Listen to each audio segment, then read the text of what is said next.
વલ્લભાધીશ કી જય. બધા જ વૈષ્ણવોને જય શ્રી કૃષ્ણ. તો આજે આપણે ઠાકોરજી શ્રી લાલન પ્રભુ માટે આશરે 3-1-4 નંબરના લાલન પ્રભુ હોય તો એમની માટે આજે આપણે પન્નાના નુપુર સિદ્ધ કરીશું. એની માટે મેં આવી રીતે જે સિંગલ નાકાના પદક હોય તો આવા ચાંદીના સિંગલ નાકાના પદક લીધા છે. ઇમિટેશનના પણ તમે લઈ શકો છો, માઇક્રો ગોલ્ડ પોલિશવાળા. અને આવી રીતે આશરે 2-2.5 mm ફ્રેશ વોટર પર્લ લીધા છે. તમે જાપનીઝ મોતીના પણ આપણે આગળ જે શિંગાર બતાવ્યા છે એમાં પણ તમે કરી શકો છો. આ તો એક વૈષ્ણવની કમેન્ટ હતી કે આવી રીતે ફ્રેશ વોટર પર્લ ઇસ્તેમાલ કરીને કેવી રીતે બનાવી શકાય, તો આપણે એ જોઈશું. તો એમાંથી જ મેં આ એક લાઇન બહાર પધરાઈ છે. તો આપણે વિથ હેલ્પ ઓફ ધીસ આપણે આજે ઠાકોરજીનું નુપુર સિદ્ધ કરીશું.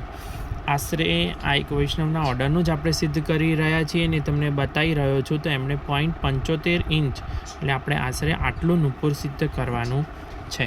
અને મારી પાસે આવી રીતે રિયલ પન્નાના પણ આવી રીતે મોતી અવેલેબલ છે.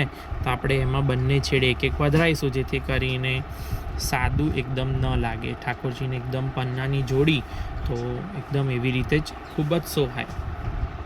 તો આવી રીતે પડછિયું આપણે લઈશું, એક તરફનું પડછિયાને આવી રીતે કરી દર વખતે આપણે જેમ કરીએ છીએ. જો આની રીત તમે જોઈ ના હોય તો તમે આગળના વિડીયો જોશો તો તમને ખ્યાલ આવશે. આવી રીતે સોયમાં આવી રીતે કરી અને આપણે ગાંઠની પાસેથી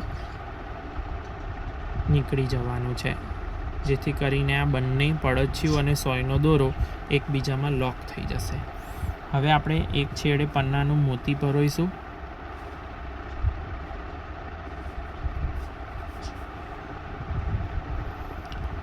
ત્યારબાદ આપણે 2 મોતી, તમને જે રીતે ફાવે તે રીતે તમે 1 મોતી લઈને પણ કરી શકો છો. આમાં બહુ બધી વેરાયટી થઈ શકે છે, જે પ્રમાણે તમારું બજેટ હોય એ પ્રમાણે પણ.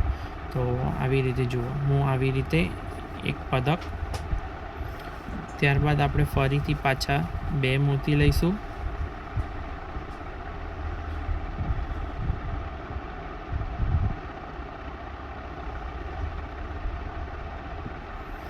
ફરીથી આપણે એક પદક, આશરે 4 લટકણ થાય એવું આપણે ઓછામાં ઓછું નુપુર કરવાનો આગ્રહ રાખીશું. કેમ કે 3 કે 4 નંબરના લાલન છે, તો એટલીસ્ટ આપણે 4 લટકણ પરોવીએ એવો આપણે આગ્રહ રાખીશું.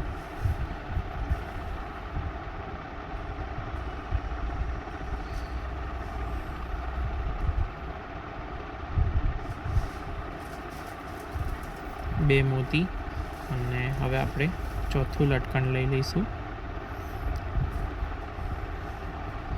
અને હવે આપણે 2 મોતી બીજા પરોઈ અને છેડે એક પન્નાનું મોતી પરોવી દઈશું.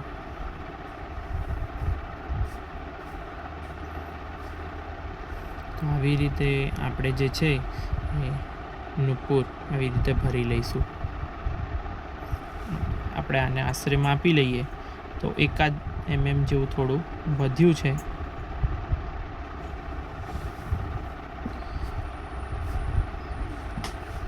મોતીની સેટિંગ પ્રમાણે થોડો ઘણો ફેરફાર રહે. અને ત્યારબાદ આપણે આવી રીતે પડછિયું કરી અને સામેની સાઈડ આપણે પડછિયું ભરી લઈશું. બહુ ફિટ પણ નહીં અને બહુ દોરો દેખાય તેમ લૂઝ પણ નહીં, એવી રીતે આપણે બરોબર રાખીશું. અને હવે આપણે આવી રીતે અહીંયા ગાંઠ લઈ લઈશું.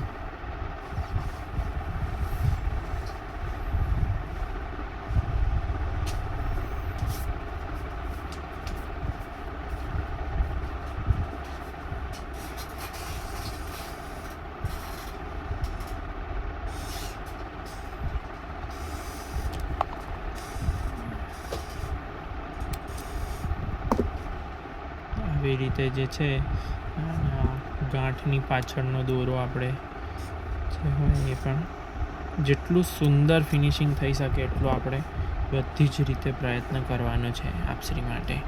તો આવી રીતે આપણે આ એક નુપુર સિદ્ધ કર્યું છે.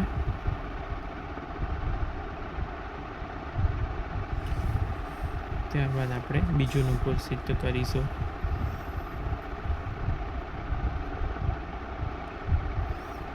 ગાંઠ આવી રીતે લેવાની છે જેથી કરીને જાડી ગાંઠ થાય નહીં અને ઠાકોરજીને શિંગાર ધરીએ તો ગાંઠ ચૂબે નહીં પ્રભુને.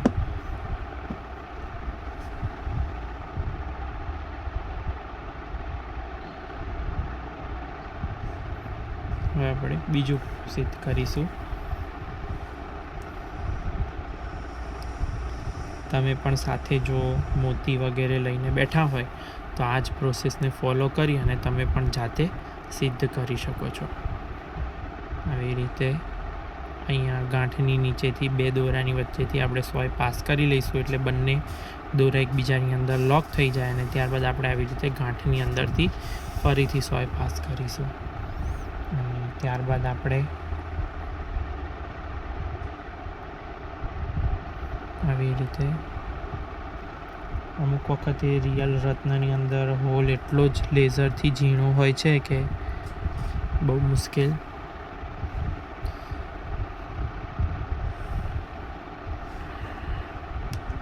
હવે આપણે 2 ફ્રેશ વોટર પર્લ,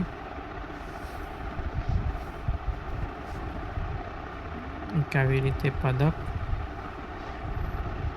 ત્યારબાદ 2 મોતી, ફરી એક પદક,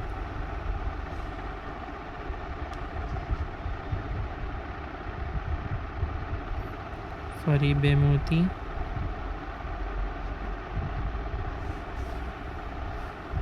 ફરી એક પદક,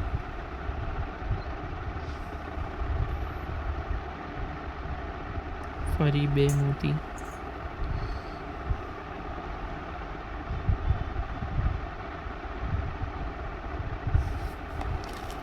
હજુ પણ આપણે એક પદકની જરૂર પડશે. આવી રીતે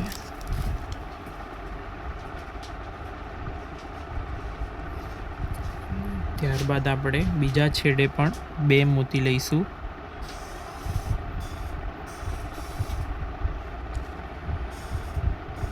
અને એક નાનો મોતી,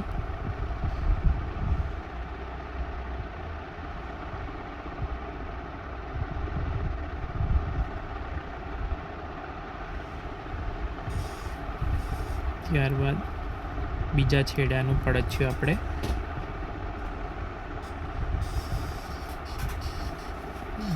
પડછ્યું બાંધી દઈશું એકદમ માપસર રીતે, જેથી કરીને એકદમ લચક રહે નુપુરની અંદર.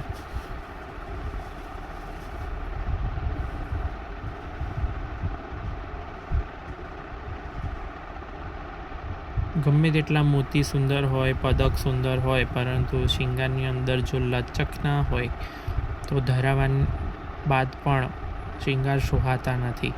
તો એક વસ્તુ ખાસ ધ્યાન રાખવી કે શિંગાર સુંદર છે પરંતુ માલાજી વગેરેમાં લચક હોવી જોઈએ.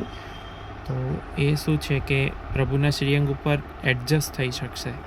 તો હવે આપણે આ બધું સાઈડમાં પધરાઈ આપણે આમાં આપણે ઠાસણિયું મોતી પરોવી લઈશું. તો ઠાસણિયું મોતી પરોવા આપણે આ 4 છેડાને એક કરી અને ઉપર એકદમ ફિટથી લગાવ ઘસીશું. એવું કર્યા બાદ હવે આપણે તમારે આ 4 પડછિયા જે મોતીમાંથી આરામથી પાસ થઈ જાય એવા તમારે 2 મોતી આપણે ઠાસણીઓ કરવા માટે લઈ લેવાના છે. મારે ત્યાં હું જે પ્રકારે આ કાળો દોરો યુઝ કરું છું શિંગાર બનાવવાના ઓર્ડરની અંદર, તેમાં મારે આ મોતી આવી જાય છે એટલે આનું આખું એક પેકેટ જ રાખેલું છે કે ઠાસણિયા મોતી, તો એનો જ અમે ઉપયોગ કરીએ છીએ. તો આવી રીતે પાછળ એક ગાંઠ લઈ લઈશું. તો આ એક નુપુર, એવી રીતે બીજાનું રિપીટ પ્રોસેસ બતાવવાનો વિડીયોમાં એક જ છે કે કોઈ પણ વસ્તુને આપણે વારે ઘડીએ જોઈએ તો આપણને સરળતાથી ફાઈ જતી હોય છે. તો આવી રીતે આ બીજામાં એકદમ ફિટ ચપટી લઈ અને ઘસવાનો છે, જેથી કરીને બધા રેસા એકદમ ચપટા અને એકરસ થઈ જાય તો જ તમે આ મોતીમાંથી સરળતાથી પાસ કરી શકશો. લગાવ પણ કડક લેવો. ચીપચીપો ને નરમ લગાવ હશે તો પછી બધું બગાડશે. तो ऐसे ही देखिए ये पन्ना का नूपुर, और हम 3-4 नंबर लालन ठाकुर जी को ये धरा के देखेंगे कि कैसे धरते हैं. तो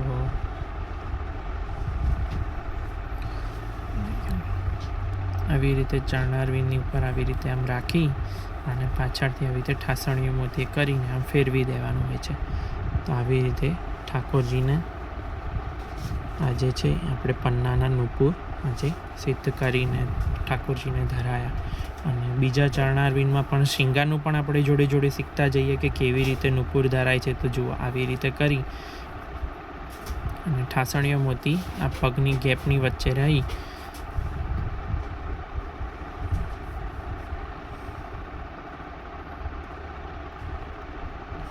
આવી રીતે લટકણ આમ નીચેની બાજુમાં સેટ કરવા. આવી રીતે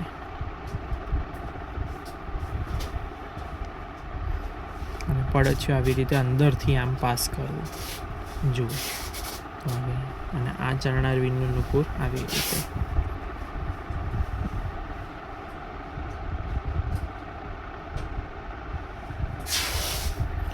તો તમે આવી રીતે ઘરે પણ નૂપુર સિદ્ધ કરી શકો છો. આમાં બતાવેલું કોઈ પણ સાધન સામગ્રી પણ તમે મંગાવી શકો છો. અમારું સંપર્ક સૂત્ર છે શ્રીજી શિંગાર અમદાવાદ.